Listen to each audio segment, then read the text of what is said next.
எல்லாத்தையும் ஒரே நாளில் பெருநாள் ஆக்கணும். எல்லாத்தையும் என்ன செய்ய போறோம்? ஒரே நாளில் பெருநாள் ஆக்கணும். ஏன் ஒரே நாள் ஆக்கணும்? ஒரு சூரியன் ஒரு சந்திரன், பயங்கரமான தத்துவத்தை சொல்றாங்க.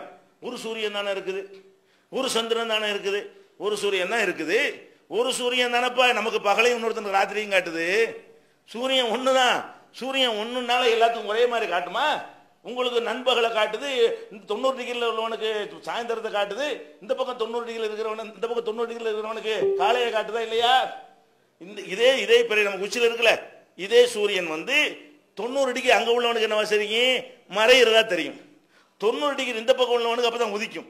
ஒரே சூரியன் தான். அவனுக்கு காலை 6 மணியை காட்டுது, அவனுக்கு மாலை 6 மணியை காட்டுது, உனக்கு நண்பகல் 12 மணியை காட்டுதா இல்லையா? அமெரிக்காரனுக்கு ராத்திரி 12 மணியை காட்டுமா இல்லையா? ஒரு சூரியன் தான். அதனால சூரியன் என்பது ஒண்ணுதான். ஒரு சூரியன் தான் முரண்பட்ட பல நேரங்களை காட்டுதுல. அப்ப எதை வச்சு காட்டுது? உனக்கும் அதுக்கும் உள்ள டைரக்ஷன் என்ன? உனக்கும் தனக்கு நேர உச்சில இருந்தா அது நண்பகல் வச்சுக்க, 90 டிகிரி சாஞ்சி இருந்தா காலைன்னு வச்சுக்க. அப்ப அந்த டைரக்ஷன் தான் கணக்கு.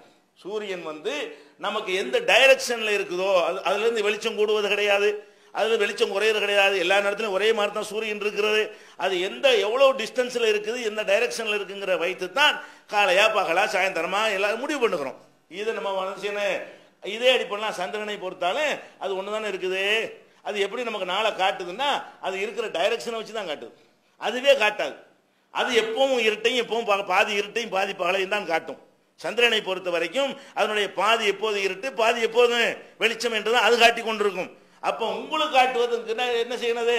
உங்க பக்கம் அது எவ்வளவு காட்ட விரும்புது, அதனுடைய முகப்பரப்பில் இருக்கக்கூடிய வெளிச்சத்தில் உங்களுக்கு 100ஐயும் காட்டினா அது பௌர்ணமின்னு சொல்லுவீங்க.